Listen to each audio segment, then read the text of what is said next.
Hi there, folks. So this time I'm going to be talking about the limbic system, and together with the sensory. I've been saying that I'm going to be talking about the sensory system, but I think it's best that I put them together. The limbic system is not an anatomical component of the function of the CNS, um, but it is an important system which is affecting mostly the areas of the CNS. Okay, the olfactory, except the olfactory is only well, because olfactory goes straight to the cerebral cortex. Okay, whereas the rest, it goes mostly through the thalamus, because the thalamus is a waking center. Is where usually the stimulant where we're really awake and alert, because perhaps of a stimulus, or perhaps also you are affected by, like I said, the limbic system of an emotion perhaps, and that will keep you awake and then keep you alert. And it is where the thalamus. Okay, so talking about now for the sensory neurons, right? Um, in comparison to the limbic system and the sensory neurons, the limbic system is just a complex of um, interneurons in our brain, whereas there's probably 300 over 300 million. There's synapsing um, within interneurons, right? So that's what's happening, and it is um, synapsing to a portion of the cerebral cortex, a portion of the thalamus, a portion of the cerebellum, where the sorry, control movement, or the control of our body, right? That's gonna be the focus. Actually, it's gonna be a big part, because in if you are in the therapy, uh, this is really a big area that needs to be um, sectionalized, and I'll do different videos with it. Okay, so going back, speaking about the limbic system, it's very complex, because uh, if we were to just think, let me think of a quick analogy, like so because like I said earlier, if you're upset about something, your limbic system is involved, um, then you can't sleep. It's a portion of the thalamus. It affects a portion of the thalamus, affects a portion of the cerebral cortex, and it also affects the bulbs of the olfactory. Although olfactory goes straight, there's no track involved. It goes straight to the cerebral cortex. Okay, so we have to keep that in mind. The sense of smell is very, very strong, because if you were to think about this, okay, it's a very strong sensory component. It actually um, takes up different neurons and all that. If I were to think of analogy, that is why I don't use perfume, um, but the concept of perfume is to actually have that effect on somebody, right? It's kind of, that's why if you were to identify all the names of the popular perfumes, you call it obsession. I'm not gonna go into that, right? But it is a fact that it is trying to it's very strong component of sensory. It also affects emotion. So if you were to think about it, though, our sensory receptor, just to think to incorporate now, because this is all together, this video, sensory and limbic. So if you're to think about the sensory receptors, sorry, the the sensory receptors though, right? That if you were to, let's say, you know, let's say you play a music, or you smell something and then you play music, and you think of, that will remind you of something. Or more so if you um, remind with me, okay, I was getting distracted because I was going to use this analogy. It's about my mom, and then I said, oh, never mind, but I'm going to still use it because it depicted my chain of thought. So I'm just going to use the flow. This is raw and stuff. I don't do any editing.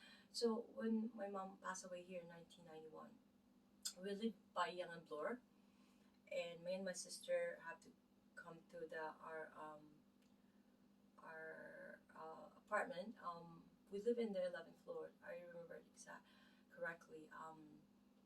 So we lived there with my mom, and we were trying to open the door coming from the funeral. We were trying to open the door. We smelled some sort of the balsam, whatever that they put to keep the body not rotting, or um, it's not gonna not gonna go through process of decaying, right? So they put that. I believe it's a balsam. Correct me.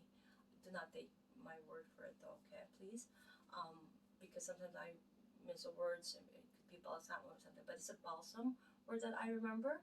Okay, so having said that, so um, it reminds me that, because she's probably trying to, she didn't know at that point, based on, I'm not going to go into details about that she's already dead. She was trying to probably say, hey, why can't you open? She was probably trying to open the door for us, right? And we smelled that, and we both cried and looked at each other, and my sister was so scared. I was scared too, but I have to be strong. Anyways, so the sense is really strong factor. And keep in mind that even if we're sleeping, all our sensory is not really sleeping. Okay, our um, our hearing receptors are always awake. Our sensory are always awake, and also our um, sense of smell. Right? If you, I think I've used this in one of my videos, that if, let's say, a mother is so tired because she just gave birth to a baby, let's say, we'll just say 2 months, right? They already adjusted, but she's still tired. I've given 3 normal birth with no epidural, nothing. So, but I wasn't tired, but due to the fact that you have to be deprived of sleep, that will really make you tired. But the birth for me, it was like everyone saying like, "Oh my God, you're already like as if you didn't give birth." But um, I'm not gonna go into details to that. But going to that scenario that a mother is really tired, and then even the alarm of a fire alarm, a smoke alarm will not really wake that person, because if she's into that deep sleep, right? But just the baby whimpering, or baby like making a noise, or cry, a little cry, not even to that extent of like, it's a different, babies have different cries, right? So they're just like probably awake, they're a little bit wet or something, not to the extent of they're in pain, right? So the mother will just instantly be awake, right? um, because that's how usually it's the instinct, right? That's how we are built. And if you were to ask me, because that's how God built us, we are a very complex, no a complex body, composed of complex, even just the neurons alone. Like, I'm gonna have to do it segmental, so that it could be easier to absorb. And I'm using analogy. I'm not really gonna use pictures and put them into you guys, because you're not gonna understand them anyways. You have to go through your anatomy first, and then know the physiology. Then, in a way, I'm trying to explain it in a way that hopefully we will both can recall and retain this information into a permanent information. Okay. So having said that, for the sensory, we all know that the white the dorsal white column, it goes through the white dorsal column, and it goes to the spinal thalamic tract, and it also goes to the spinal cerebral tract, right? So with the spinal thalamic tract, it, with the proprioception, the sense of the touch, right, and all that, the pressure. That's why the pressure, it's important for the therapist, right? Especially for massage therapists, that the pressure, we will know if it's a light pressure. So it's incorporating probably a couple of neurons, right? It's probably need two neurons, so to be able to detect that, and be able to say, and the brain will, let you sense that there is that light touch, right? But if you press it more, perhaps let's say you're pressing it, even putting more pressure, that's going to be incorporating more neurons, and it goes into a different um, how do you call it, track. In the case of the spinal cerebral track, where proprioception is more involved, but keep in mind, it you know it goes into a different track, right?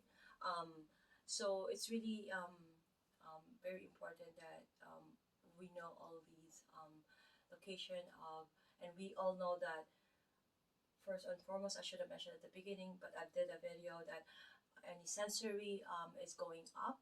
Okay, so it is afferent, AFF, afferent. Whereas if it's a motor, it's efferent, E. So it's exiting from the brain. It's commanding, right? So this one is, if you were to simplify it, sensory is more of, or giving information, right? It's giving you some information. Let's say you're lost. You wanted to, it's gonna tell you where to go or what to do, in that manner, right? Whereas the motor neurons will tell you, it will tell you what action, right? It will give you a command, right? So it just goes in hand, just goes into that cycle. But we're not going to talk about that now. We're doing this sectional so we can all both simplify it, because simplify makes it really easier and better, and it's better for our brain. Okay, so we talk about that, the sensory track, and we also talk about how I think in the other video I talk about, say, the touch receptors, right? You put your pencil or a pen in the between your ear, and for a while you'll feel that, but for a little bit you're gonna lose that. Your body will adapt, your brain will stop telling you that there's a pen there, because it's not really alarm. The brain will say, oh, this is not except for the pain receptor, right? Because the purpose of the pain receptors is to alarm the body that there is something going on. There's a cut, there's an injury that needs to be it needs to be really, it's an emergency. It needs to be looked at. Not, depends. You can't, if you have to bring an emergency if it's a severe cases of injury. Okay, so a quick sorry about that, my chain of thought again, but I'm gonna get it back. So if an injury happens, kinin and prostaglandin will, this neurotransmitter from brain will recruit other, and it will sorry, it will actually sense that there's, and then it will give more pain, so that it will protect that injury, right? And that's that purpose for the pain. Imagine stepping on a foot with a sharp knife, or not in our username, like a maybe just a nail, and the initial reaction is pain, right? So that went to that process, right? Because it got stabbed, and that chemical, receptors, they did all that process of, and then the pain was there to actually protect. Okay, so that you will actually pull that reflex, you will pull your feet so you don't stab it more, you don't further damage, or you don't further puncture it in the case of the nail. Okay. um in the instance of, let's say for the smell. Okay, if you notice, since we're talking about fragrance earlier, let's say for the fragrance you have worn perfume. I don't wear perfume, but I like those peppermint and oil and stuff. So if, let's say, I remember I would use it all the time, and everybody everybody could still smell me, but me, like my brain stopped telling my body that I do have that certain fragrance, right? So because it adapted, my body have adapted. That's that process of our body, how it goes. Okay, and do not ask me why, because that's how God made it. Okay, so we no longer smell that. I no longer smell it, not we, but the people beside me will smell it. Um, in the case too, when a person is so prone to like those perfume that they, I don't know, they put, and it's very strong, their body, their body adapts to it. Their brain stop telling them, so they're not smelling it anymore, right? So therefore, then they're immune to it or prone to it, or and then but everywhere else is like they're a nuisance, or no, what do you call it? They're not, in a bad way, in a little slight frustrating way, because you have to be conscious, because it's like me, I'm very allergic or sensitive because I'm asthmatic. Anything triggers me, cold, hot, and even perfume, right? But okay, so now so we talk about pain receptors, talk about the sensory and the touch. Like our body will always have to correct, right? Do its own homeostasis, right? If we have an injury, blood clots will happening. I'm not gonna go into detail. I believe I did a video about it. So it's gonna do its process and all that. It's inflammation and all that. So that it will, and then the pain, like I mentioned earlier, to protect that for further damage, right? So that needs to happen in the inflammatory process. Um, Again, when, sorry. So okay, sorry. So that usually happens to protect the body, the homeostasis, to correct this body. When we're cold, we will shiver to correct it. If we're hot, we will sweat to put some coldness and moisture in our body, um, because our body will correct it. Our body needs that, and our body will always have that negative feedback that I believe I have done, but I will be focusing on doing another video on that, because it's really really important that we all know, and everything in terms of our body. So if we are, let's say, using lip gloss most often, then we're not gonna let our body or our lip or just, let's focus on it because I use that or that area. We're not gonna let our lips to have its own natural process to produce, right? Unless our body can't produce it, then we need to have that outside force to help our body to, as an aid, right? Because we don't want, me, I don't like it dry. That's why my lips are always peeling, and there are times that I could actually peel my lips, in terms of, because it's too flaky because of the skin being dry. And that's, I think, when people know, because I have a full lips. Growing up in the Philippines, it's really bad because um, you know it's not really good. They feel, but here, and I live in Toronto, Canada, it's well accepted even before to have a full lips. It's actually advantageous. People are having injection for it, but um, uh, me mentioning that is the reason why you would notice that I didn't have any of that injection to have full lips, is because my lips are all wrinkly when it's dry, and it's really not full, what do you call like when you have a Botox, what it does is it it freezes the muscles, right? So it's really in a state of you can't even let's say it's rigid. You cannot even contract. You can't smile. It's in that state. So the lips as well, right? You can't do that. But my lips are all wrinkled, and it shows that it's the way it is. I'm given that type of lips, and all my family in the Medina family, anyways, we have full big lips, and so as my kids. Okay, so what else did I miss? Okay, this time I don't even have any notes. I'm just trying to see what I have. I believe what I know, and I'm trying to recall it, simplifying it step by step. Okay, so we talk about the limbic system briefly because it really affects, and then we talk about the sensory, and a little briefly we touch up a little bit of the thalamus, but I'm going to be doing a separate video about the thalamus as well, and the cerebellum. Okay, the limbic system, if I were to add any more, again, it's actually it's not anatomically you can't pinpoint it in the body being anatomical, right? Just not like the cerebral cortex, not like the basal ganglia, right?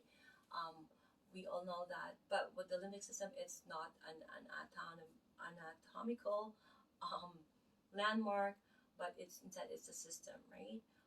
It's more so of a system that is comprises of complex um, neurons or interrelated neurons that's happening within the brain, and it's affecting portions of the cerebral cortex, the thalamus, and everything else. Okay, and the cerebellum. Okay, so that's why when it's affecting the cerebellum, there's instances of the, let's say, the cerebral palsy, and then the Parkinson's. They're having tremors, or they're having some rigidity, or some limpness. Their leg or lower limb, or their leg or lip rigidity, or the rigid for that instance, right? Because keep in mind, the reason why we do all that hammering to detect if there's any lesion in the central nervous system or the peripheral nervous system. So if there's any hyperreflexia, and that's when you know there's upper motor neuron, right? And if there's any hyperreflexia, there's no reflex happening when you do the hammer. When doctors or therapists, as therapists, um, or therapists in the making, um, I'm hoping that this is the video for all students out there, because I know how it is, how hard it is to. I'm having some pain in my neck. I think because the way I'm sitting down, it's important. I'm always um, putting my right leg, so it has to be. If you're gonna do that, just at least balance it, because your pelvis, and then it's promoting some postural dysfunction. Okay, so I'm supposed to be um, always in my proper posture, because I have to promote that. I have to set an example. Okay, so for the limbic system, we all know we're affected. Limbic system is affected, like the olfactory bulb. Um, so a sense of smell, like a perfume of an old girlfriend or old boyfriend or ex-husband or ex-wife, will actually it'll bring back memory, whether it's a good or bad memory. You will somehow reminisce it, even if you whether you like it or not. It will come to you because that's how it is. Because it's how the human. I'm not gonna go into details. Not gonna go into that, but that's what it is. And one strong sensory is the hearing. That's why music, right? Um, like even if we're sleeping, the hearing is always active. It's always firing up. All the neurons for sensory neuron are always firing up, right? And some muscles are always some are contracting or something like that. but I'm not gonna go um, mention the muscle because I'm very excited about that in another video. Um, and I think I have mentioned everything that I have known so far for the limbic system affecting overall the sensory, um, which in terms of using analogy or layman's terms so that we can both understand. I am losing my, I'm getting stuttering when I talk because I'm getting cold. And that's affecting my, see, it's affecting my limbic system. Because I'm very asthmatic. So if I'm getting cold, my speech, I get into slurred speech a little bit, and then I shake, I shiver, and then my asthma. Although my asthma is very very light, it's very manageable, but I get into this process. Or if I'm upset, I stutter. I can't even pronounce um, anything. If I'm too upset, um, either I just in a form of if I can't handle, I'll just cry or scream sometimes if there's no and you know because I couldn't express it. And if I'm having an asthmatic attack, I couldn't um, talk properly either, or if my head is down, I'm not having some proper air, so it's affecting. So that's another indication. It's affecting the limbic system. Has a very very um, effect on our overall behaviors and our overall manners. Um, it also when you know how you develop those mannerism tics and all that stuff, um, it's affecting overall that whole system. I will be doing another video. Perhaps the next one will be the cranial nerves because I haven't done cranial nerves, and then the sacral muscles, and also the I guess the motor function now, the autonomic and the somatic motor, right? I'm gonna be doing it little by little.